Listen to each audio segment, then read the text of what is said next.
মুসলমানদেরকে তারা পশু প্রাণীও মনে করে না। আজকে গাজায় যা দেখছেন, এরকম অবস্থা যে বাংলাদেশে হবে না তার কোনো গ্যারেন্টি নেই। বাংলাদেশের ভাগ্য ভালো যে 24 জুলাইয়ের যে আন্দোলন, সেটার কারণে হয়তো বাংলাদেশের ওই ভাগ্য বরণ করা, গাজার ভাগ্য বরণ করা হয়তো আর 10, 15, 20 বছর, 50 বছর হয়তো পিছিয়ে গেছে। তবে মুসলমানদের জন্য সুযোগ আছে, বাংলাদেশের মুসলমানদের জন্য সুযোগ আছে যে তারা যদি তাদের ঈমান, আমল, আকীদায় অটল এবং অটুট থাকে তাহলে এটার থেকে বাঁচতে পারবে। আমি সে আলোচনাটাই করছিলাম, আবারও আলোচনার মূলে ফিরে যাই যে আমরা মুসলমানদের এই যে অধঃপতন, এটার এই শিকার হয়েছে, এটার কারণ কি? আমি বলছিলাম যে এটার মানদণ্ড ফিলিস্তিন দিয়ে দাঁড় করানো যাবে। কিভাবে ফিলিস্তিন দিয়ে দাঁড় করানো যাবে? এই ফিলিস্তিন যখন ওমর রাদিয়াল্লাহু তাআলা আনহু বিজয় করে, এই ফিলিস্তিন যখন সালাহুদ্দিন আইয়ুবী বিজয় করে, তখন আপনি এবার ইতিহাস পড়েন কি ছিল ওমর রাদিয়াল্লাহু তাআলা আনহুর কাছে। আল্লাহর কসম করে বলতে পারি, আমি আল্লাহর কসম করে বলতে পারি, আজকে একটা মুসলিম দেশের যা ক্ষমতা আছে তার 60% ক্ষমতা ওমর রাদিয়াল্লাহু তাআলা আনহুর ছিল না। আজকে সৌদি আরব, তুরস্ক, মালয়েশিয়া, পাকিস্তান, বাংলাদেশ, মিশর, এদের যে দুনিয়াবি যে ক্ষমতা আছে তার 60% ক্ষমতা ওমর রাদিয়াল্লাহু তাআলা আনহুর ছিল না। রোমান এম্পায়ারের সাথে তুলনা করলে কিছুই না। তাহলে কি দিয়ে ওমর রাদিয়াল্লাহু তাআলা আনহু জেরুজালেম বিজয় করলেন? 12,000 মুজাহিদ জেরুজালেম ঘেরাও করে আছে 1 মাস থেকে, তার মধ্যে 4,000 সাহাবী। আবু উবাইদা ইবনুল জাররাহ চিঠি লিখেছে আমিরুল মুমিনিন খলিফাতুল মুসলিমিন ওমর ইবনুল খাত্তাবের কাছে যে পাদ্রীরা বলছে আপনি না আসলে চাবি হস্তান্তর হবে না। ওমর রাদিয়াল্লাহু তাআলা আনহু মদিনা থেকে রওনা দিলেন জেরুজালেমের উদ্দেশ্যে, 1200 কিলোমিটারের পথ। যখন জেরুজালেমে প্রবেশ করতেছেন তখন তিনি উটের রশি ধরে টানতেছেন আর তার গোলাম উটের পিঠে বসে আছে। আবু উবাইদা ইবনুল জাররাহ হন্তদন্ত হয়ে ছুটে এসে বলছে, ইন্নার রোমান লা ইয়ানজুরু ইলাইনা নাজরাতা কিল্লা, আমিরুল মুমিনিন করেছেন কি? আপনার জামা কাপড়ের অবস্থা আর এইভাবে উটের রশি ধরে টানা, এগুলো দেখলে তো পাদ্রীরা হাসাহাসি করবে। কেন ওরা তখন রোমান এম্পায়ারের সবচেয়ে বড় তীর্থস্থান হচ্ছে জেরুজালেম। কত বড় বিজয় এটা! এখন কল্পনা করেন যে এখন যান আপনি বিজয় করেন জেরুজালেম। তো এখন বাংলাদেশের ওই চিরির বন্দরের, রানীর বন্দরের একটা কৃষক বাংলাদেশ থেকে উঠে গিয়ে জেরুজালেম বিজয় করে নিল। এটা যেমন ওমর রাদিয়াল্লাহু তাআলা আনহুর ওই যুগে জেরুজালেম বিজয় করা, তেমন আমি মনে হয় বুঝাতে পারেন। আবারও বলি, আজকে বাংলাদেশের চিরির বন্দরের, রানীর বন্দরের একটা কৃষক এখান থেকে উঠে গিয়ে আমেরিকা আছে, ইসরায়েল আছে, ইংল্যান্ড আছে, চায়না আছে, রাশিয়া আছে, বিশ্বের এত সুপার পাওয়ার থাকতো জেরুজালেম বিজয় করে নিয়েছে। এইটা যেমন ঠিক ওই যুগে রোমান এম্পায়ার এবং ওই যুগের পারস্য এম্পায়ার, পার্সিয়ান এম্পায়ারের উপস্থিতিতে আরবে তৈরি হওয়া এক মরুভূমি থেকে উঠে আসা এক রাখাল, যাকে কেউ চিনত না, ওমর ইবনুল খাত্তাব, খালি হাতে জীর্ণ শীর্ণ অবস্থায় জেরুজালেম বিজয় করে নিয়েছে। তো যে ওমর রাদিয়াল্লাহু তাআলার কাছে কিছু ছিল না। তো আবু উবাইদা ইবনুল জাররাহ বলছে যে আপনাকে দেখলে তো এরা আমাদেরকে ছোট মনে করবে, আপনি যেভাবে আসছেন। ওমর রাদিয়াল্লাহু তাআলা বলছে, আমরা জাহিলি যুগে কেউ আমাদের চিনত না। এই বাংলাদেশের একটা কৃষককে যেমন কেউ চিনে না, মাঠে কাজ করা কৃষককে, তো ওই মরুভূমির রাখালকে কে চিনবে? কেউ চিনত না। ওমর রাদিয়াল্লাহু তাআলাকে কেউ চিনত না, জাহিলি যুগে আমাদের কেউ চিনত না। আজকে আমার হাতে জেরুজালেম বিজয় হচ্ছে। তো আমার হাতে জেরুজালেম বিজয় হচ্ছে, আ'আজ্জানাল্লাহু বিল ইসলাম। এই সম্মানটা আমরা অর্জন করেছি, এই ক্ষমতাটা আমরা অর্জন করেছি তাকওয়া, পরহেজগারিতা, আল্লাহ ভীরুতা দিয়ে। এই জন্য দেখবেন যে জেরুজালেমে হামলা হচ্ছে, গাজায় হামলা হচ্ছে, বিশাল নিন্দা, বয়কট সব কিছু চলতেছে, মিছিল মিটিং সবই হচ্ছে, কিন্তু দেখবেন তাকওয়া পরহেজগারিতার বেলায়, নামাজের বেলায় নাই। তাহলে আপনি ওই মানদণ্ডে দাঁড়াতে পারছেন না যে মানদণ্ডের উপর বিজয় হবে, যে মানদণ্ডের উপর বিজয় হয়েছে। ক্ষমতা দিয়ে, মিছিল দিয়ে, দাপট দিয়ে, অস্ত্র দিয়ে বিজয় হয়নি। খালিদ বিন ওয়ালিদের যুদ্ধ দেখেন, ইয়ারমুকের যুদ্ধ দেখেন, মুতার যুদ্ধ দেখেন, কোথায় কয়েক লক্ষ সেনাবাহিনী, কোথায় কয়েক হাজার। সুলতান সালাহুদ্দিন আইয়ুবীর হিত্তিনের যুদ্ধ দেখেন, কোথায় কয়েক লক্ষ প্রশিক্ষিত নাইট যোদ্ধা, আর কোথায় মরুভূমির এক প্রান্ত থেকে আর এক প্রান্ত ঘুরে বেড়ানো এক অসহায় মরুবিদুইন। মাত্র কয়েক হাজার সৈন্যবাহিনী সুলতান সালাহুদ্দিন আইয়ুবীর হাতে। তুরস্কের ইস্তাম্বুল বিজয় পড়েন সুলতান মোহাম্মদ আল ফাতেহ। বাইজেন্টাইন সাম্রাজ্যের যে কেন্দ্র, রাজধানী তুরস্কের ইস্তাম্বুল, কিভাবে উনি বিজয় করেছেন? ওনার কী বা ক্ষমতা ছিল? কোনো ক্ষমতা ছিল না। সবগুলো বিজয় হয়েছে তাকওয়া, পরহেজগারিতার, আল্লাহর উপর ভরসা। অতএব সেই দৃষ্টিকোণ থেকে দেখলে আজকের সব মুসলিম দেশের উপর জিহাদ ফরজ। মানে এই অজুহাতে কেউ জিহাদ থেকে পিছিয়ে সরে আসবে যে না আমাদের এখানে তো সক্ষমতা নাই, তো আসলে ওমর ইবনুল খাত্তাবেরও সক্ষমতা ছিল না, সুলতান সালাহুদ্দিন আইয়ুবেরও সক্ষমতা ছিল না, সুলতান মোহাম্মদ আল ফাতেহেরও সক্ষমতা ছিল না। ছিল কি? সৎ নিয়াত, তাকওয়া, পরহেজগারিতা, আল্লাহর উপর ভরসা। তোমাদের সক্ষমতা আছে কিন্তু তোমাদের তাকওয়া পরহেজগারিতা নাই, আল্লাহর উপর ভরসা নাই। সম্মানিত উপস্থিতি, তাহলে কেন আজ মুসলমানদের এই অবস্থা? তার একটা উদাহরণ তো পেয়ে গেলেন, যে ক্ষমতা দিয়ে মুসলমানেরা কোনোদিন বিজয় হয়নি। ক্ষমতা দিয়ে যদি বিজয় হতো তাহলে বাংলাদেশের ছাত্ররাও এই সরকারকে সরাতে পারত না। কেননা একদিকে ছিল ওপেন রাইফেল আর একদিকে খালি হাত, এতে সম্পূর্ণ অসামঞ্জস্য। কিন্তু ওই যে যখন মানুষ শক্ত সিদ্ধান্ত নেয়, আল্লাহর উপর ভরসা করে, তখন আল্লাহ সুবহানাহু ওয়া তাআলা রাস্তা সহজ করে দেয়। ওই জন্য আল্লামা ইকবালের একটা কবিতা আছে कि काफिर है तो शमशीर पे करता है भरोसा। কাফেরেরা তরবারির উপর ভরসা করে, আর মমিন হয় তো বেতেগ ভি লড়তা है সিপাহী। আর যদি মুমিন হয় তো ঢাল তলোয়ার ছাড়াই যুদ্ধের মাঠে ঝাঁপিয়ে পড়ে, কেননা মুমিনের কাছে শাহাদতের মৃত্যু সবচেয়ে প্রিয়। এবং আল্লামা ইকবালের আরও একটা কবিতা আছে এটাকে, এই বিষয়টাকে তুলে ধরার জন্য। তু হুনার আজমা হাম জিগার আজমায়েঙ্গে। তোর কাছে অস্ত্র আছে, তুই তোর রাইফেল আর বম যত আছে সব পরীক্ষা কর, আর আমরা কিসের পরীক্ষা দিব? আমরা হচ্ছে জীবনের পরীক্ষা দিব। তোর রাইফেলের গুলিতে মরে যাব, তোর বমের আঘাতে শহীদ হয়ে যাব, কতগুলো মারবি, মেরে ফেলে দে। তো হুনার আজমা হাম জিগার আজমায়েঙ্গে। তোর হাতে রাইফেল আছে, আমার কলজা আছে। এটা আল্লামা ইকবালের কবিতা। তো যখনই মানুষ মৃত্যুকে পরোয়া করে না এবং মৃত্যুকে পেছনে ফেলে দিয়ে সামনের দিকে আগায়, তখন বিজয় সুনিশ্চিত। কিন্তু এই যে দুনিয়ার ঐশ্বর্য, দুনিয়ার উন্নয়ন, দেখবেন যে একদিকে গাজায় ক্রন্দন চলছে, আর একদিকে দেখবেন দুবাইয়ের কথা বলেন বা যে কোনো দেশের কথা বলেন, দেখবেন রঙ্গলীলায় মত্ত। তো ওই দুনিয়ার ওই নেশা ছেড়ে দিয়ে কিভাবে জেহাদে অবতীর্ণ হবে? তখনই অবতীর্ণ হতে পারবে যখন দুনিয়ার এই মূল্যটা হারিয়ে যাবে। এই জন্য আল্লাহ শিক্ষা দেন, মানে জেহাদে অবতীর্ণ হওয়ানোর জন্য আল্লাহ শিক্ষা দেন। শাস্তি না পেলে ঠিক হয় না মানুষ। সিরিয়ারা, আজকে সিরিয়ার মানুষজন বিজয় হয়েছে, 20 বছর থেকে যুদ্ধ করতেছে। আফগানিস্তানেরা বিজয় হয়েছে, 30 বছর থেকে যুদ্ধ করতেছে। মানে মরতে মরতে মরতে মরতে মরতে মরতে তারা মরা শিখেছে। ফিলিস্তিনের মানুষেরও বিজয় হবে, তারাও জানের কুরবানি দিচ্ছে। কিন্তু যারা এই তামাশা দেখছে তাদের উপরও কিন্তু এই শাস্তি আযাব নেমে আসবে, নেমে আসার আগে যতক্ষণ সতর্ক না হবে। তাহলে এখানে আরেকটা বিষয় আমাদের মনে রাখতে হবে যে আমরা এই অবস্থায় দাঁড়িয়ে কেন?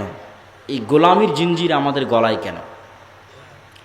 এই গোলামির জিঞ্জির আমাদের গলায় এর আরেকটা গুরুত্বপূর্ণ কারণ আমার দৃষ্টিতে মনে হয়েছে, আমি সব বক্তব্যে বলেছি, আপনারা শুনেছেন কিনা আমি জানি না, আমি বলেছি আজকের যুগের মুসলমানেরা আজকের যুগের বানু ইসরাইল। আজকের যুগের মুসলমান বানু ইসরাইল মানে, তাহলে আগে বানু ইসরাইল কারা? পবিত্র কোরআন খোলেন, পবিত্র কোরআনের সূরা বাকারার একটা বড় অংশ জুড়ে আল্লাহ বানু ইসরাইলদের কথা বর্ণনা করেছে। তো বানু ইসরাইলদের কথা আল্লাহ কোরআনে বর্ণনা করেছে, আমি দুই একটা বলি তাহলে বুঝবেন বানু ইসরাইল কারা। এবার ওদের সাথে আমাদের মিলাবেন। বানু ইসরাইলের বর্ণনা আল্লাহ দিচ্ছে যে বানু ইসরাইলেরা চোখের সামনে দেখলো যে ফেরাউন ডুবে গেল। বানু ইসরাইলেরা চোখের সামনে দেখলো যে ফেরাউন ডুবে গেল। চোখের সামনে ফেরাউনকে ডুবতে দেখার পরও বানু ইসরাইলরা মুসা আলাইহিস সালামকে বলছে, লান নুমিনা লাকা হাত্তা নারাল্লাহ জাহরা। মুসা, তোমার আল্লাহর উপর ততক্ষণ ঈমান আনবো না যতক্ষণ না তোমার আল্লাহকে নিজে চোখে না দেখবো। বলে নাউজুবিল্লাহ, তুই আর চেয়ে বড় কি দেখবি? তোর চোখের সামনে ফেরাউন ডুবে গেল, সমুদ্রের মধ্যে 12টা রাস্তা তৈরি হলো, এবং যে 12টা রাস্তা দিয়ে তোরা পার হয়ে গেলি, সেই 12টা রাস্তা যখন ফেরাউন পার হতে লাগলো তখন সে 12টা রাস্তা পানিতে মিশে ফেরাউন ডুবে গেল। এরপরে কেমনে একটা জাতি বলতে পারে ততক্ষণ তাওরাতে বিশ্বাস করবো না যতক্ষণ আল্লাহকে সচক্ষে না দেখছে? শুধু কি তাই,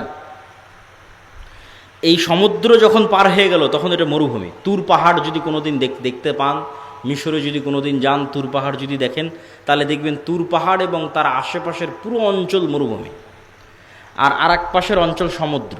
তো যেই সমুদ্র মুসা আলাইহিস সালাম পার হয়েছে, আর এই তুর পাহাড়ের আশেপাশে মুসা আলাইহিস সালাম ঘুরপাক খাচ্ছে। সমুদ্র পার হওয়ার পর, ফেরাউনের মৃত্যুর পর। তো মরুভূমিতে তো পানিও বের হবে না, মরুভূমিতে তো কোনো ফসলও হবে না। তাহলে পানি বলতে সমুদ্রের পানি, সমুদ্রের পানি তো লবণ পানি। তো লবণ পানি খাবে কীভাবে? ওয়াইজ ইস্তাসকা মূসা লিকওমিহি ফাকুলনা যরিব বিআসাকাল হাজার ফানফাজারাত মিনহু ইসনাতা আশারাতা আইনা।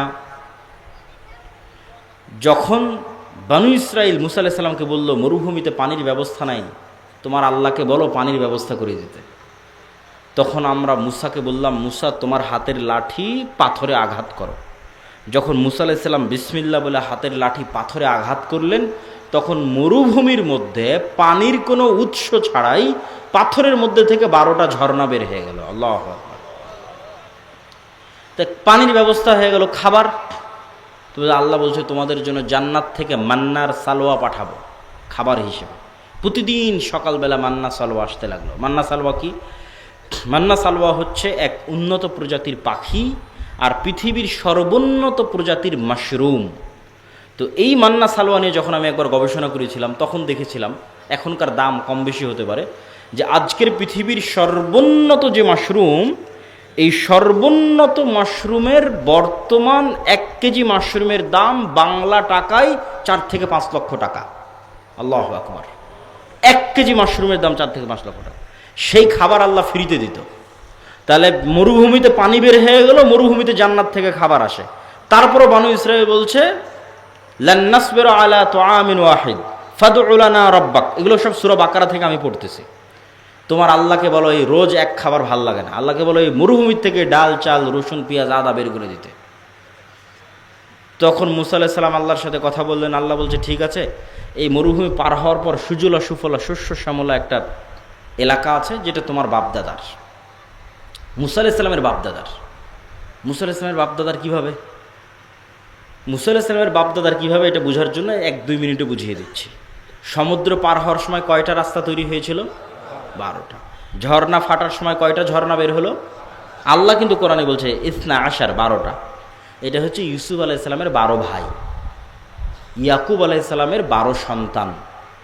ইউসুফ আলাইহিস সালামের 12 ভাইয়ের পরবর্তী বংশধর হচ্ছে তারা। ইউসুফ আলাইহিস সালামের 400 বা 300 বছর পর মূসা আলাইহিস সালাম আসছে। ওই বংশে ইব্রাহিম আলাইহিস সালামের বংশে, ইসাক আলাইহিস সালামের বংশে, ইয়াকুব আলাইহিস সালামের বংশে, ইউসুফ আলাইহিস সালাম এবং তার ভাইদের বংশে, তারাই বানু ইসরাঈল। তাহলে এরা সবাই হচ্ছে নবীদের সন্তান। কোন নবীর সন্তান? ইব্রাহিমের সন্তান, ইসহাকের সন্তান, ইয়াকুবের সন্তান, ইউসুফ আর তার ভাই। তারা বলতেছে আল্লাহকে মানব না যতক্ষণ না আল্লাহকে চোখে না দেখব।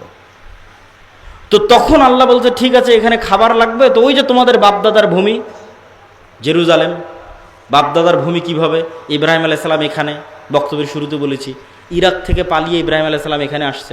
লূত আলাইহিস সালাম এখানে, ইব্রাহিম আলাইহিস সালামের ছেলে ইসহাক এখানে, ইসহাকের ছেলে ইয়াকুব এখানে। ইউসুফ যখন কুয়ায় পড়ে বাজারে বিক্রি হয়ে মিশরে চলে গেল, তখন ইয়াকুব আলাইহিস সালাম 12 ছেলে সহ মিশরে গেলেন। তা বাদে তো সব জেরুজালেমে।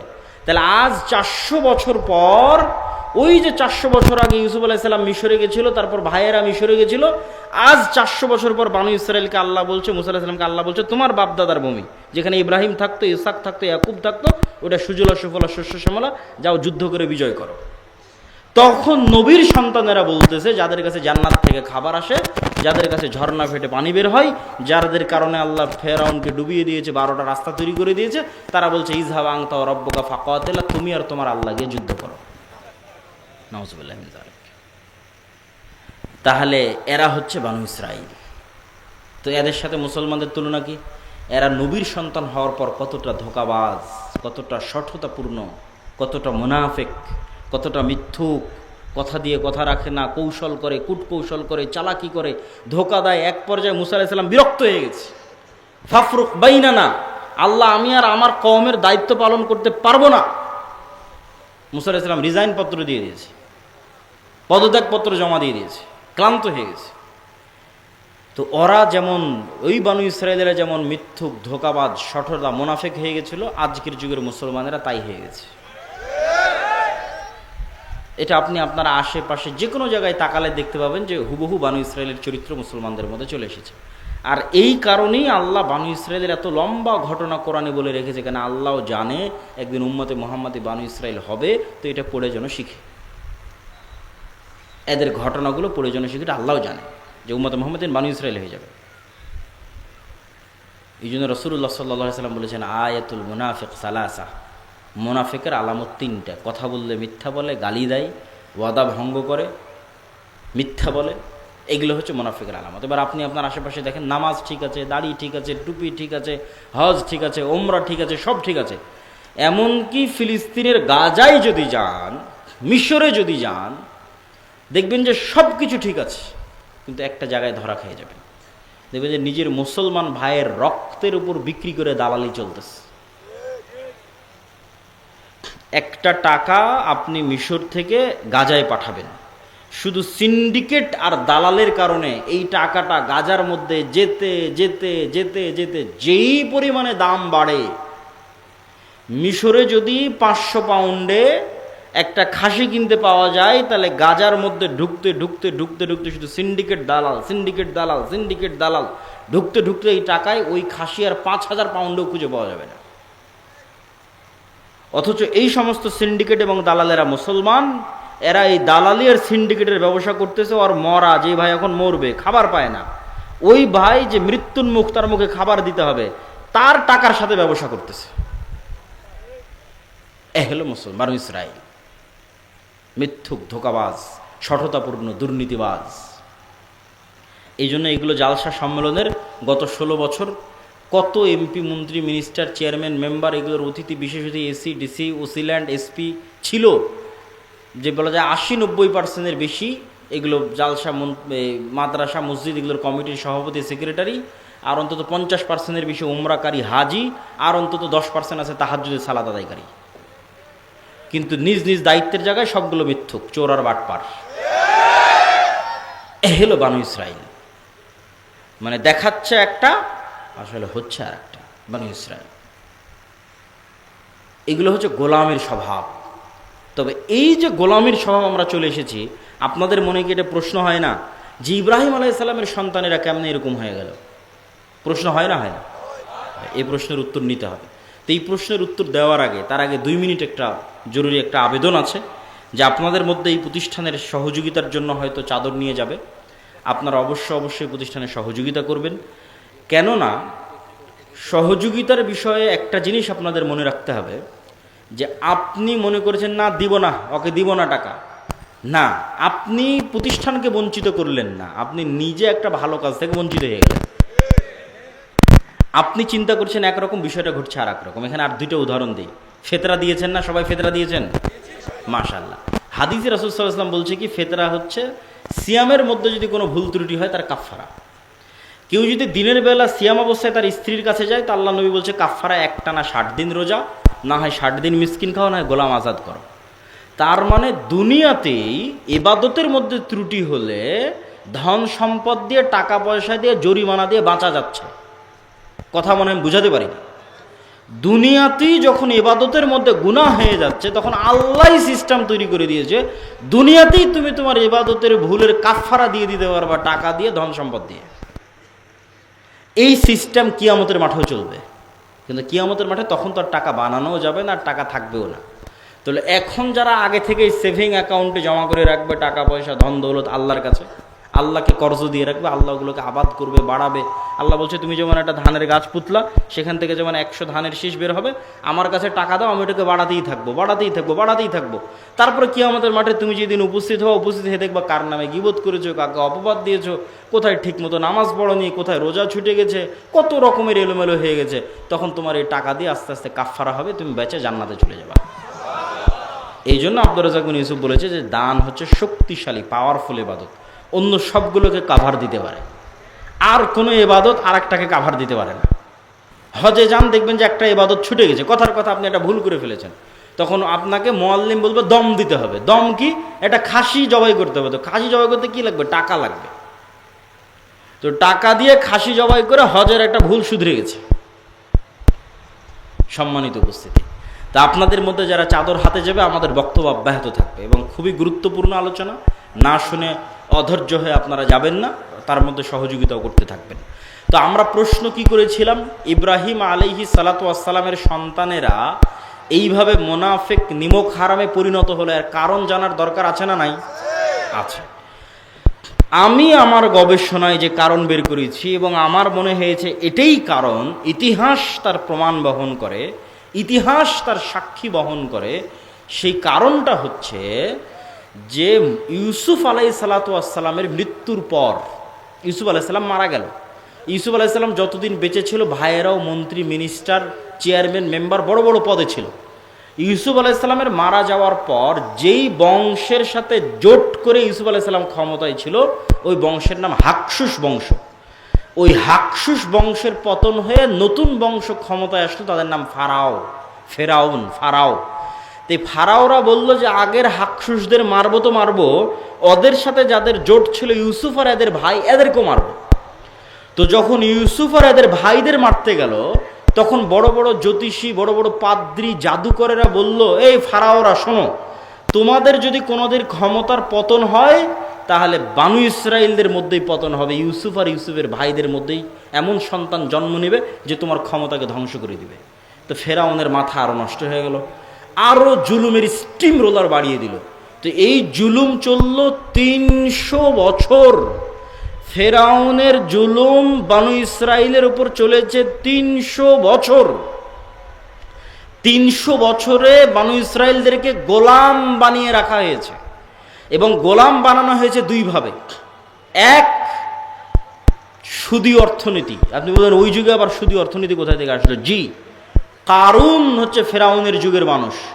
কারুন সমগ্র মিশরে সুদী অর্থনীতি পরিচালনা করত। সুদী অর্থনীতি দিয়ে, লোন দিয়ে, যেহেতু গোলাম হয়ে গেছে, টাকা নাই, টাকা লাগলে লোন নিতে হবে, লোনের ওপর আবার সুদ, লোনের ওপর আবার সুদ। একদিকে লোনের ওপর আবার সুদ, আর একদিকে পলিটিক্যালি কোনো ক্ষমতা নাই, পুরুষ সন্তান জন্ম নিলে জবাই করে দাও, ভয়ঙ্কর অবস্থা। তো 300 বছরের গোলামিতে তাদের ব্যক্তিত্ব, আত্মমর্যাদা, আত্মসম্মান সব ধ্বংস হয়ে গেছে। যেমন আমি যদি একটা উদাহরণ আপনাকে দিই, যে ধরেন এখানে দুইজন গোলাম বসে আছে, আমি বললাম যে এই যে একটা রুটি তোমাদের জন্য দিলাম, তখন এই দুই গোলাম 3 দিন থেকে না খেয়ে আছে, টাকা পয়সা উপার্জনের কোনো রাস্তা নাই, যেহেতু গোলাম। টাকা নিতে হলে সুদের ভিত্তিতে লোন দিয়ে নিতে হবে কারুনের কাছ থেকে। সুদের ভিত্তিতে লোন দিয়ে নিতে নিতে বেশি লোন হয়ে গেছে, ওটাও শোধ করতে পারে না, তাহলে কই যাবে? তখন এই দুই গোলাম ওই একটা রুটিনে কাড়াকাড়ি লেগে গেছে। তো একটা রুটিনে কাড়াকাড়ি লেগে গেছে, একটা রুটিনে মারামারি লেগে গেছে। তাহলে একটা রুটির জন্য গোলাম কি বলবে? মিথ্যা বলবে। একটা রুটির জন্য গোলাম কি করবে? আরেকজনকে মারবে। একটা রুটির জন্য গোলাম কি করবে? আরেকজনকে হত্যা করবে। একটা রুটির জন্য গোলাম কি করবে? দুর্নীতি করবে। একটা রুটির জন্য গোলাম কি করবে? ধোঁকা দিবে। এইভাবে তখন গোলামের নেচার তৈরি হয়, মিথ্যা বলা, ধোঁকা দেওয়া, মুনাফিক হওয়া স্বভাব তৈরি হয় যখন মানুষ গোলাম অবস্থায় বড় হয়। আর এই কারণেই আল্লাহ সুবহানাহু তাআলা মুসা আলাইহিস সালাতু ওয়াস সালামকে বানু ইসরাইলদের সাথে বড় করেনি। আল্লাহ চাইলে অন্য কোনো অলৌকিক কারিশমা দিয়ে বানু ইসরাইলদের সাথেই মুসা আলাইহিস সালামকে বড় করতে পারতেন, কিন্তু বানু ইসরাইলরা তো সব গোলাম। তো গোলামদের সাথে যদি মুসা আলাইহিস সালাম বড় হয়, তাহলে মুসা আলাইহিস সালামের মেন্টালিটি গোলামদের মতো হয়ে যাবে। আত্মমর্যাদা থাকবে না, আত্মসম্মান থাকবে না, স্বাধীনতা বোধ থাকবে না, চেতনা থাকবে না, কিচ্ছু থাকবে না। এমনকি গোলামের মেন্টালিটি আর স্বাধীন মানুষের মেন্টালিটি যে পার্থক্য হয়, আপনি ভারতের যে কোনো একটা মুসলিম গ্রাম আর পাকিস্তানের যে কোনো একটা মুসলিম গ্রাম আর বাংলাদেশের যে কোনো একটা মুসলিম গ্রামে যান, মেন্টালিটির পার্থক্য দেখবেন। কিন্তু 1947 সালের আগে এই মেন্টালিটির পার্থক্য ছিল না, ঠিক মোঘল শাসন আমলে আরও ছিল না। তো আমরা ন্যূনতম গোলামি থেকে বেঁচে আছি, এই জন্য আমাদের আত্মমর্যাদা, আত্মসম্মান একরকম কাজ করে। তো মুসা আলাইহিস সালাতু ওয়াস সালামের আত্মসম্মান, আত্মমর্যাদা, রাজার বাড়িতে প্রিন্স হিসেবে মানুষ হয়েছে। খাবারের জন্য কাড়াকাড়ি করতে হয়নি, আর একজনকে ধোঁকা দিতে হয়নি, টাকা নিয়ে মারামারি করতে হয়নি, মিথ্যা বলতে হয়নি, দুর্নীতি করতে হয়নি। রাজার বাড়ি, প্রিন্স অবস্থায় মানুষ হয়েছে। তাহলে আত্মমর্যাদা, স্বভাব, চরিত্র, সম্মান সব 100তে 100 আছে। 100তে 100 যে আছে তার প্রমাণও কোরআনের মধ্যে দেওয়া আছে। প্রমাণ কি? একদিন মুসা আলাইহিস সালাম বাইরে বের হয়েছে, দেখছে ফেরাউনের একটা লোক বানু ইসরায়েলের একটা লোকের উপর জুলুম করছে। তো যদি মুসা আলাইহিস সালাম বানু ইসরায়েলদের সাথে বড় হতো, তো মুসা আলাইহিস সালাম মনে করতো আমরা তো গোলাম, এটা আমাদের কি করার, আমরা তো এই জুলুম সহ্য করেই আসতেছি। কিন্তু যেহেতু মুসা আলাইহিস সালাম স্বাধীন অবস্থায় বড় হয়েছে, তো জুলুম ওনার সহ্য হয়নি, এক থাপ্পড় দিয়ে ফেরাউনের ওই লোককে ওখানে মেরে ফেলে দিয়েছে। ওখানে হত্যা করে দিই। তাহলে এই যে এক থাপ্পড় উনি উঠালেন, উঠিয়ে ফেরাউনের একটা লোককে মেরে ফেলে দিলেন, এই সাহসটা গোলামের হয় না, এই সাহসটা একজন স্বাধীন আত্মমর্যাদা সম্পন্ন মানুষের হয়। তাহলে নবীর সন্তানদের চরিত্র ধ্বংস হয়ে গেছে 300 বছরের গোলামির কারণে। এই জন্য গোলামদের সাথে আর এক স্বাধীন মানুষের মিলে না। এই জন্য স্বাধীন মানুষ মুসা আলাইহিস সালাম বিরক্ত হয়ে আল্লাহকে বলছে, আল্লাহ এদের দায়িত্ব আমি আর পালন করতে পারবো না, এদের থেকে আমাকে দূরে সরিয়ে নাও, কেন এদের মেন্টালিটি সঠিক না, গোলাম অবস্থায় বড় হয়েছে। তো ঠিক আমরা এই যুগের মুসলমানেরা আজ থেকে 150, 200, 300 বছর আগের মুসলমানদের থেকে আলাদা কেন? আজ থেকে 200-300 বছর আগের মুসলমানদের স্বাধীন চেতা মনোভাব ছিল, আত্মমর্যাদা ছিল, আত্মসম্মান ছিল। আমরা আলাদা কেন?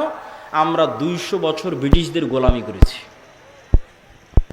আর আমাদের আর এক ভাই আফ্রিকাতে, ওরা স্পেন, ফ্রান্স, ইতালির গোলামি করেছে। ফলত যেহেতু গোলামি করেছি, মিথ্যা বলা, দুর্নীতি করা আমাদের রক্তের মধ্যে মিশে গেছে, বানু ইসরায়েলদের মতো। উদাহরণ নেবেন, এখানে কত মানুষ জালসা সম্মেলনে আজকে উপস্থিত হয়েছে, কতজন এর মধ্যেই আছে নামাজ পড়ে, হাজি, উমরাকারী, কিন্তু আর নিজের বোনকে তার বাপের সম্পত্তিতে ন্যায়ের সাথে ভাগ দেয়নি।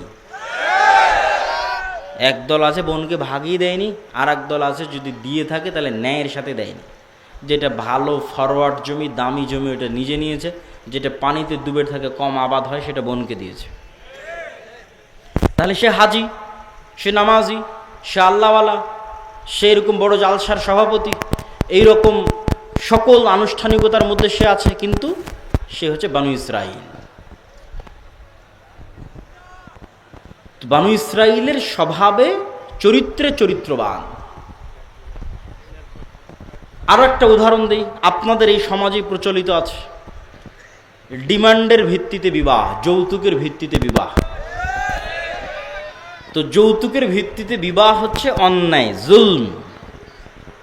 তো দেখবেন যে বাপের অনেক বড় দাঁড়িয়ে আছে, তারপরও ছেলের বিবাহ দিচ্ছে শ্বশুর বাড়ি থেকে, এই এই এই এই জিনিস লাগবে। তো সে তাহলে কি, সে গোলাম। তো এই সমস্ত গোলাম যারা, এদের দিয়ে কি হবে না? ধরেন মনে করেন আমি একজন হাজি, আমি একজন নামাজি, আল্লাহওয়ালা, ওমরাকারী, আমি ওসি, ডিসি, এসপি, মন্ত্রী, সাধারণ মানুষ, মসজিদ, মাদ্রাসা, বিভিন্ন জায়গায় কমিটির সাথে যুক্ত, অনেক কিছু। তা আমি আমার বোনকে সম্পত্তিতে সঠিকভাবে ভাগ বুঝিয়ে দিইনি। বোনকে বলছি, বোন ভুল হয়ে গেছে, আমাকে ক্ষমা করে দিও। বোন মাফ করে দিয়েছে, আমি জান্নাতে চলে গেছি, হতে পারে এটা। বোন ক্ষমা করে দিয়েছে, আমি জান্নাতে, এটা হতে পারে। কিন্তু আল্লাহ কোনোদিন এটা করবেন না, আমাকে যোগ্য মনে করবেন না যে আমি এই রাষ্ট্রের নেতা হব। নেতা হওয়ার যোগ্য আল্লাহ কোনোদিন আমাকে মনে করবে না। আল্লাহ আমাকে কোনোদিন নেতা বানাবেন না, তার দয়ায় কোনোদিন বানাবেন না। কেননা আল্লাহ জানে এটা গোলামের স্বভাব। একে যদি নেতা বানিয়ে দিই, যে তার বোনের সাথে দুর্নীতি করেছে, ও তো রাষ্ট্রপ্রধান হলে গত 16 বছর যা দুর্নীতি হয়েছে, আর চেয়ে বেশি দুর্নীতি করবে। গত 16 বছর তো তাহাজ্জুদ পড়েই দুর্নীতি হয়েছে। তাহলে তো এই জায়গাটাই হচ্ছে ইসলামের নেতৃত্বের বেসিক প্রিন্সিপালস, যে আপনি বলবেন আমি স্বাধীন হতে চাই, ইসরায়েলের গোলামি থেকে মুক্তি চাই, ভারতের গোলামি থেকে মুক্তি চাই, তাহলে কি নেচার, গোলামানা নেচার বাদ দিয়ে স্বাধীন মানুষের স্বভাবে আসতে হবে। স্বাধীন মানুষের স্বভাব কি? আবু সুফিয়ান কাফের, মুশরিক, বদর, উহুদ, খন্দক, হুদাইবিয়া, অসংখ্য যুদ্ধ আল্লাহর নবীর বিরুদ্ধে লড়েছে, কিন্তু Abu Sufyan leader, by born leader. তো আবু সুফিয়ান কোরাইশ কাফের সর্দার, ওকে বাদশাহ হেরাক্লিয়াস জেরুজালেমের মাটিতে ওর চিরশত্রু মুহাম্মদ সাল্লাল্লাহু আলাইহি ওয়াসাল্লাম সম্পর্কে জিজ্ঞেস করছে। তা আবু সুফিয়ান একটা কথা মুহাম্মদ সাল্লাল্লাহু আলাইহি ওয়াসাল্লাম সম্পর্কে মিথ্যা বলেনি। আর আপনার দেশের রাজনীতিবিদরা সকাল সন্ধ্যা মিথ্যা কথা বলতেছে। তাহলে ওই যুগের 1400 বছর আগের কাফের মুশরিক চারিত্রিক দিক থেকে, নেতৃত্বের গুণের দিক থেকে এই যুগের মুনাফিক বানু ইসরাইল মুসলমানের চেয়ে ভালো। তাহলে মুনাফিক বানু ইসরাইল মুসলমান তো গোলামই থাকবে। আর আমাদেরকে গোলাম রাখার জন্য আমরা যে 1947-এ ব্রিটিশদের থেকে মুক্তি পেলাম, তারপরেও যেন গোলামের কালচার আমাদের মধ্যে থাকে, এই জন্য দুটো সিস্টেম চালু করা আছে আমাদের মধ্যে। একটা সিস্টেমের নাম গণতন্ত্র, আর একটা সিস্টেমের নাম সুদ। আর একটা সিস্টেমের নাম কি? সুদ। গণতন্ত্র কেন? গণতন্ত্র এমন এক জিনিস যেখানে মিথ্যা না বললে রাজনীতি হবে না। গণতন্ত্র মানেই চোর বাটপারকে ক্ষমতায় নিয়ে আসা। গত 16 বছর কিসের নামে দেশ শাসন হয়েছে? গণতন্ত্রের নামে। খুন গুম, আয়নাঘর, লুটপাট, ডাকাতি সব গণতন্ত্রের নামে হয়েছে। আর ইসলামের নেতৃত্ব নির্বাচন ব্যবস্থা কি? পরামর্শের ভিত্তিতে নেতা নির্বাচন করে। এই গ্রামের মানুষ যদি মাদ্রাসা চালাতে পারে, মসজিদ চালাতে পারে, তো এই গ্রামের মানুষ একসাথে একত্রিত হয়ে বলতে পারে না যে আমাদের গ্রামের প্রধান কে হবে? পরামর্শ করে ঠিক করে দিবে যে অমুক গ্রামের প্রধান। কঠিন কিছু না, ঠিক করতে পারবে। কিন্তু গণতন্ত্র কি বলছে? না, এভাবে ঠিক করা যাবে না। তোমরা গ্রামের সব মানুষ একসাথে বসে তোমাদের গ্রামের প্রধান নির্বাচন করবে, তাহলে তো তোমরা সব সত্যবাদী, ন্যায়পরায়ণ হবে, আমানতদার হয়ে যাবে। তোমরা তো কেউ মিথ্যা বলা শিখবে না। তাহলে তোমাদের মধ্যে নেতা নির্বাচন হবে কিভাবে? ওই এক গ্রামের মধ্যে একজন দাঁড়িয়ে বলবে আমি নেতা হব, আমাকে কে কে ভোট দিবি। ওর বিপরীতে আর একজন দাঁড়িয়ে বলবে আমি নেতা হব, আমাকে কে ভোট দিবি। দুইজন টাকা নিয়ে ভোট কিনতে লেগে গেল। তাহলে যতজনের ভোট কিনতেছে সবগুলো মিথ্যুক, ও নিজেও মিথ্যুক, আর বিপরীত দলও মিথ্যুক। তাহলে মিথ্যা বলার কালচার অব্যাহত আছে। তো যতদিন মিথ্যা বলার কালচার অব্যাহত আছে ততদিন সে নেতা হওয়ার যোগ্য হচ্ছে না, সে গোলাম থাকার যোগ্য হিসেবে বিবেচিত হচ্ছে। তাহলে এই জন্য গণতন্ত্র যতদিন থাকবে এটা মুসলমানদের জন্য অভিশাপ। আর ইসলামের নীতি নির্বাচন ব্যবস্থা কি? পরামর্শের ভিত্তিতে নেতা। পরামর্শের ভিত্তিতে নেতা করলেই আপনি আপনার চেয়ে ভালো কাউকে ঠিক করবেন। মানে যখন 5ই আগস্টে সরকার বিদায় নিল, তখন ছাত্ররা যদি বলতো যে এখন গণতন্ত্রের ভিত্তিতে নেতা নির্বাচন হবে, তাহলে ছাত্ররা মারামারি লেগে যেত, এই আমি নেতা হবে রে আমাকে ভোট দে, বলতো আমি নেতা হবে রে আমাকে ভোট দে। ওদের মধ্যে মারামারি লেগে যেত। ওরা বলছে না, আমাদের চেয়ে একজন যোগ্য কাউকে দরকার যে দেশ চালাবে, চলো পরামর্শ করি কে যোগ্য। তখন মানুষ নিজের চেয়ে আরেকজন ভালো চিন্তা করে যে কে যোগ্য হতে পারে। তাহলে ইসলামের নেতৃত্ব নির্বাচনে যোগ্য ব্যক্তি আসে। এখন যোগ্য মানুষ দেশ চালাচ্ছে, তো এই যোগ্য মানুষকে সরাতে হবে, তার জন্য কি লাগবে? গণতন্ত্র। তাহলে গণতন্ত্র কত নিকৃষ্ট, কত জঘন্য, কত বাটপার। যোগ্য মানুষকে সরিয়ে চোর বাটপারকে বসাবে, তার নাম গণতন্ত্র। এই জন্য গণতন্ত্র কখনো গণতন্ত্রকেই ঠিকভাবে প্রতিষ্ঠা করতে পারেনি। কখনোই গণতন্ত্র সঠিকভাবে গণতন্ত্র প্রতিষ্ঠা করতে পারেনি। কেউ গণতন্ত্র মানে জনগণের শাসন। এখানে আসলে জনগণের শাসন হয় না। দল নির্ধারণ করে দেয় কাকে মনোনয়ন দিবে, তাও আবার নিবন্ধনপ্রাপ্ত রাজনৈতিক দল নির্ধারণ করে দিবে অমুককে মনোনয়ন দিবে। তো মনোনয়নও তো বিক্রি হয়, যার টাকা বেশি আছে সে টাকা দিয়ে মনোনয়ন কিনে নেবে। তাহলে কিসের জনগণের নির্ধারণ হলো যে আমি অমুককে প্রার্থী নির্ধারণ করলাম? মিথ্যা কথা, ডাহা মিথ্যা কথা। আবার বাংলাদেশের 16 কোটি মানুষের 14 কোটি মানুষ, 80% মানুষের এত টাকা নাই যে নির্বাচনের যত পোস্টার ব্যানার রাস্তাঘাটে দেখতেছেন, পোস্টার ব্যানার, সমাবেশ, সভা, সম্মেলন, ইফতার পার্টি, কোটি কোটি টাকা ভোটকে কেন্দ্র করে খরচ হয়। আমার আপনার ক্ষমতা আছে এই টাকা বহন করার? কোনো ক্ষমতা নেই। তাহলে এই টাকা দিবে কে? এই দেশের শীর্ষস্থানীয় 100 দুর্নীতিবাজ ব্যবসায়ী। তাহলে ওই 100 দুর্নীতিবাজ ব্যবসায়ীর কাছে দল আগেই বিক্রি হয়ে গেছে। আপনার ভোটটা ওই দুর্নীতিবাজ ব্যবসায়ীর টাকাতেই কিনে নেবে। তাহলে এটা কিসের জনগণের শাসন প্রতিষ্ঠা হলো? এটা একদল এলিট ক্লাস দুর্নীতিবাজ ব্যবসায়ীদের একটা সিন্ডিকেট, পুঁজিবাদী অর্থনীতির একটা সিন্ডিকেট প্রতিষ্ঠিত হলো। আর 2 নম্বর গোলামির নিজামের নাম হচ্ছে সুদ। 2 নম্বর গোলামির নিজামের নাম কি? সুদ। রাসূলুল্লাহ সাল্লাল্লাহু আলাইহি ওয়াসাল্লাম এটা বলে আমার বক্তব্যের শেষের দিকে যাব। তার আগে আরেকটা জিনিস আপনাদেরকে মনে রাখতে হবে, যে আসলাম গেলাম এই অস্থায়ী সম্পর্কের ভিত্তি নাই। আমরা সমগ্র বাংলাদেশে অসংখ্য কাজ করতেছি, সেই কাজগুলোতে আপনার সম্পৃক্ত হওয়া সহজ। যেমন আদ-দাওয়া ইলাল্লাহর মাধ্যমে আমরা সমগ্র বাংলাদেশে মক্তব নিয়ে কাজ করতেছি। এখন এই মুহূর্তে আদ-দাওয়া ইলাল্লাহর অধীনে সমগ্র বাংলাদেশে 500 মক্তব চলছে, বলেন আলহামদুলিল্লাহ। তো 500 মক্তব কিভাবে চলছে? এই 500 মক্তবের শিক্ষক জামিয়া সালাফিয়াতে গিয়ে 1 সপ্তাহ থেকে ট্রেনিং নিয়েছে, ব্যাচ ব্যাচ, 20 জন 30 জন। তাহলে 500 জনের কতগুলো ব্যাচ হতে পারে যারা জামিয়া সালাফিয়াতে কতবারে গেছে আর ট্রেনিং নিয়েছে। আর এই 500 মক্তবের প্রত্যেক ছাত্রের যে বই, সে বই ফ্রি দেওয়া আছে জামিয়া সালাফের পক্ষ থেকে, বলেন আল্লাহু আকবার। এবং এই রমজানে, যে রমজান গেল এবং যে রমজানের ঈদ গেল, এই রমজানের ঈদে 500 মক্তবে ন্যূনতম হলেও হাদিয়া 500 মক্তবের ইমামের জন্য বন্টন করা আছে। 2000 হোক 3000 হোক, সাধ্য অনুযায়ী দেওয়া আছে, তাদেরকে মূল্যায়ন করা আছে, চেষ্টা করা আছে মূল্যায়ন করার। তাহলে আপনি আপনার মক্তবকে দাওয়া ইলাল্লাহর অধীনে করবেন, এর জন্য আপনাকে কিছুই করা লাগতেছে না। আপনাকে সিদ্ধান্ত নিতে হবে আপনার শিক্ষককে জামিয়া সালাফিতে ট্রেনিংয়ে পাঠাতে হবে।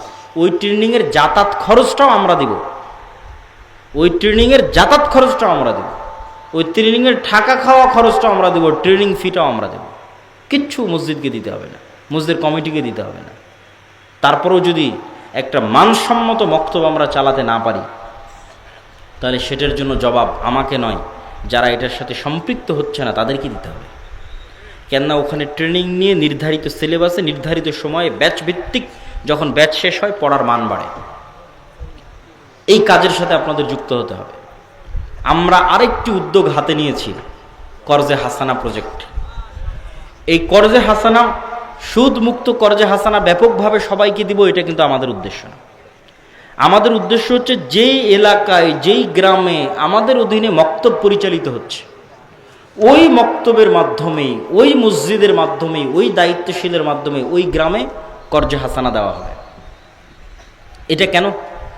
আমাদের মূল টার্গেট, মক্তব বলেন কর্জে হাসানা বলেন, আমাদের লাস্ট টার্গেট হচ্ছে মসজিদকে ইম্পাওয়ার করা, মসজিদকে শক্তিশালী করা, ক্ষমতার ব্যালেন্স নিয়ে আসা। একটা গ্রামে শুধু মেম্বারের ক্ষমতা থাকবে আর মসজিদ শুধু মেম্বার আর চেয়ারম্যানের কথা উঠবে আর বসবে না, মসজিদের নিজস্ব একটা পাওয়ার থাকবে। এই পাওয়ার ক্রিয়েট করতে হবে সামাজিকভাবে, এবং এটা কঠিন কিছু না, এটা সহজ, করা যাবে। এর অনেকগুলো মূলনীতি আছে, অনেকগুলো বুদ্ধি আছে, তার মধ্যে এই দুইটা, আরও বুদ্ধি আছে। আর একটা বুদ্ধি কি, চেষ্টা করতে হবে মসজিদ মাদ্রাসাকে নিজ গণ্ডির বাইরে বের হয়ে এসে শুধু কোরআন হাদিস দার্স তাদরিস এটার মধ্যে না থেকে এর গণ্ডির বাইরে বের হয়ে এসে সমাজে যে অন্যায় অনাচার চলছে সেটাতেও বাধা দেওয়া, প্রতিবাদ করা। সমাজে অন্যায় অনাচার মানে গান বাজনার কথা বলি, সমাজে অন্যায় অনাচার মানে বেপরদার কথা বলি, এগুলো তো আমরা বলেইছি, বহুদিন থেকে আপনারা শুনেছেন। সমাজে অন্যায় অনাচার মানে মানুষের সাথে অন্যায়।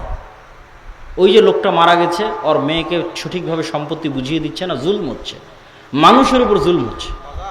এক জায়গায় কেউ পুকুর খুঁড়ে মাছ আবাদ করবে, পুকুর খুঁড়তে দিচ্ছে না, কোন রাজনৈতিক দলের নেতা এসে চান্দা দাবি করতেছে, না হলে পুকুর খুঁড়তে দিবে না, মানুষের উপর জুলম হচ্ছে।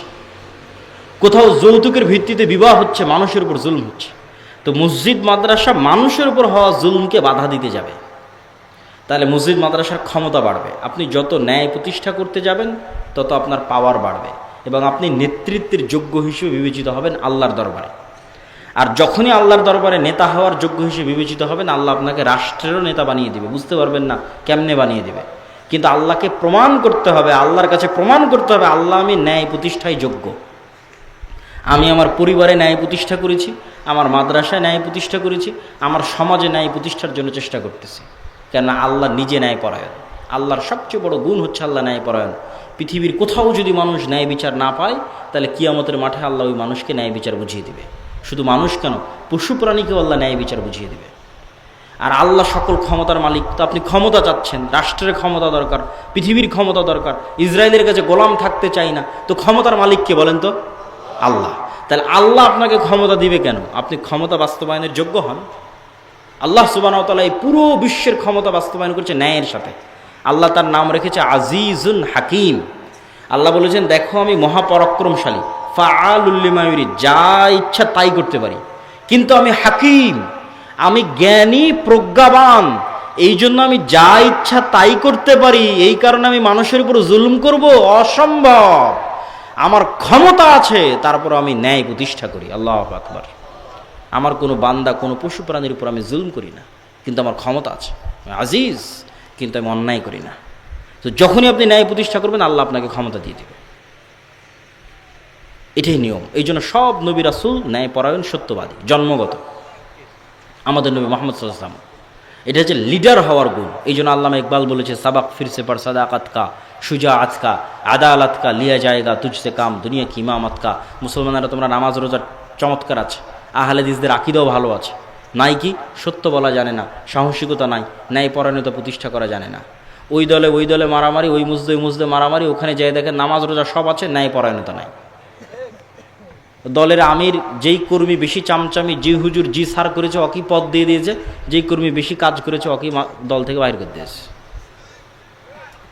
তাহলে সে তার নিজের দলে ন্যায় প্রতিষ্ঠা করতে পারেনি, তাহলে আল্লাহ তাকে রাষ্ট্রের ন্যায় প্রতিষ্ঠার যোগ্য মনে করবে না। এই জন্য আল্লাহ তাকে ক্ষমতা দিবে না। কিন্তু হচ্ছে গোলামদের স্বভাব, এটা আমরা গোলামি করতে করতে এই জিনিসগুলো শিখেছি।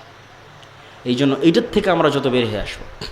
তো যেটা বলছিলাম, আমাদের আর একটা প্রজেক্ট আমরা হাতে নিয়েছি, সেটা হচ্ছে কর্জে হাসানা। কেন? মসজিদকে এম্পাওয়ার করা। এখন যে ক্ষমতার শূন্যতা বিরাজ করছে, এটা আমরা বসে বসে আর এক দলের কাছে কুক্ষিগত করে দিচ্ছি, যে আগে এক দল এই ক্ষমতার দুর্ব্যবহার করতে, এখন আর এক দল করুক। এইটাতে অন্তত মসজিদ মাদ্রাসা ধর্মীয় শিক্ষা প্রতিষ্ঠানকে নিজের জায়গা থেকে মারামারি করার দরকার নাই, আপনি আল্লাহর এই আদেশটা বাস্তবায়ন করেন। আল আমরু বিল মারুফ ওয়ান নাহি আনিল মুনকার। অন্যায় হচ্ছে গিয়ে অন্তত বলেন যেটা অন্যায় করা উচিত হচ্ছে না, এতটুকু তো বলতে পারেন না? পারেন না? বলেন, এতটুকু বলা যায় না? যায় না। ওটাই আল্লাহ বলেছে আল আমরু বিল মারুফ ওয়ান নাহি আনিল মুনকার। অন্তত মুখ দিয়ে তো বলো যেটা অন্যায় হচ্ছে, তাহলেই তুমি ধীরে ধীরে ন্যায় প্রতিষ্ঠার যোগ্য বলে বিবেচিত হবা, লিডার হবা, আল্লাহ তোমাকে নেতা বানিয়ে দেবে। তো এই মসজিদকে এম্পাওয়ার করার জন্য আমাদের হচ্ছে করজে হাসানা প্রজেক্ট। এই মসজিদগুলোর মাধ্যমেই সেগুলো ধীরে ধীরে বন্টন হতে থাকবে এবং আল্লাহ সুবহানাহু ওয়া তাআলা চাইলে এই ফান্ড একদিন হয়তো অনেক বড় হতে পারে, আরও অসংখ্য মসজিদের অধীনে আসতে পারে। তো এইটা আল্লাহ সুবহানাহু ওয়া তাআলার ইচ্ছা, আল্লাহর দয়া এবং রহমতের কমতি নাই। যখন আমরা মক্তবের কাজ শুরু করেছিলাম তখন কোনোদিন ভাবিনি এটা 500 মক্তবে পৌঁছবে। এখন যদি হিসাব করা হয় যে 500 মক্তবকে ট্রেনিং দিতে, বই দিতে কত টাকা খরচ হয়েছে, ওই টাকার এখন হিসাব দাঁড় করালে যদি ওই দিন হিসাব করতাম যে 500 মক্তব চালু করতে এত খরচ হবে, তাহলে ভয়ে জীবনও শুরু করতাম না। কিন্তু এতদিনে হয়ে গেছে, কখন কখন কিভাবে হয়ে গেছে। তো এই জন্য আল্লাহ সুবহানাহু ওয়া তাআলা যদি দয়া করে, আল্লাহ সুবহানাহু ওয়া তাআলা যদি কবুল করে, আমরা দোয়া করি যে আল্লাহ কবুল করুক, বলেন আল্লাহুম্মা আমিন। দেখবেন এটাও একদিন অনেক দূর, অনেক বড় একটা পর্যায়ে পৌঁছে গেছে। তৃতীয়, আমাদের আর একটা প্রজেক্ট আছে জামিয়া সালাফিয়ার মতো এই উন্নত মানের শিক্ষা প্রতিষ্ঠান, যেখানে বিডার অনুমোদন নিয়ে বিদেশি শিক্ষকরা স্থায়ী থাকে। যে বিডাই যে ইনভেস্টমেন্ট সামিট করতেছে, বিডার প্রধান আশিক, যে ইনভেস্টমেন্ট সামিট হচ্ছে দেশের বড় বড়, বিশ্বের বড় বড় ব্যবসায়ীরা আসতেছে, সিইওরা আসতেছে, ওই বিডার অনুমোদন নিয়ে জামিয়া সালাফিয়াতে বিদেশি শিক্ষক সবসময় থাকে, দার্স দেয়। আর বাহির থেকে, সৌদি থেকে তো আসতেই থাকে। অন্তত গত 12 মাসে, গত 1 বছরে অন্তত 10-এর অধিক সৌদি আরবের শিক্ষক জামিয়া সালাফিয়াতে দার্স দিয়েছে। মদিনা ইসলামী বিশ্ববিদ্যালয়ের সাথে মুআদালা তো আছে। তো আমরা চাচ্ছি না যে এই উপকারটা শুধু আমরাই নেই, আমরা চাচ্ছি এই উপকার অন্যান্য মাদ্রাসাগুলোও পাক। আমাদের মানসম্মত শিক্ষকদের কাছে অন্য মাদ্রাসার শিক্ষকেরা ট্রেনিং নিক এবং আমরা অন্য মাদ্রাসাগুলোকে সহযোগিতা করি। এই জন্য আমাদের মুআদালা কার্যক্রম চালু হয়েছে। আপনাদের পরিচিত মাদ্রাসা থাকলে সেটা আমাদের অফিসে যোগাযোগ করে জামিয়া সালাফে ডাঙ্গিপাড়ায় গিয়ে তারাও আমাদের মাদ্রাসার সাথে, জামিয়া সালাফের সাথে কানেক্টেড হয়ে মাদ্রাসা তারাই চালাবে, সব কিছুই তাদের থাকবে। কিন্তু সিলেবাস, শিক্ষার মান, প্রশিক্ষণ, মাঝে মধ্যে পরীক্ষার আয়োজন বা যত রকমের সহযোগিতা করা যায়, ঠিক মক্তব নিয়ে আমরা যেভাবে কাজ করছি, মাদ্রাসা নিয়ে আমরা সেভাবে কাজ শুরু করেছি। এটিতেও আপনাদের অংশগ্রহণের উদাত্ত আহ্বান জানাচ্ছি। তারপরে হচ্ছে এই যে আজকে একদিন আসলাম, চলে যাব, আবার কবে যদি কোনো দিন দেখা হয় না হয় তাহলে কোথায় পাবেন? এই যে মাসিক আল ইতিসাম, আজকে আপনাদের সামনে ভারতের বিষয়ে আলোচনা করছিলাম, গণতন্ত্রের ব্যর্থতা সম্পর্কে আলোচনা করছিলাম। দেখেন এখানে হেডিং দেওয়া আছে, গণতন্ত্রের ব্যর্থতা, ইসলামিক খেলাফতের উত্থান। এবং এটা আমার লেখা সম্পাদকীয়, এখানে 5টা পয়েন্ট তুলে ধরা আছে যে গণতন্ত্র বর্তমান বিশ্বের সবচেয়ে ব্যর্থ শাসন ব্যবস্থা এবং কেন সবচেয়ে ব্যর্থ শাসন ব্যবস্থা তা লেখা আছে। বক্তব্য এতগুলো বলতে পারিনি আজকের বক্তব্যে। তারপরে সামনের মাসের যে মাসিক আল ইতিসাম আসতেছে, ওইটাতে ভারতে এবং ইসরায়েলে বর্তমান যা চলতেছে সেটার পুরো প্রেক্ষাপট তুলে ধরা আছে।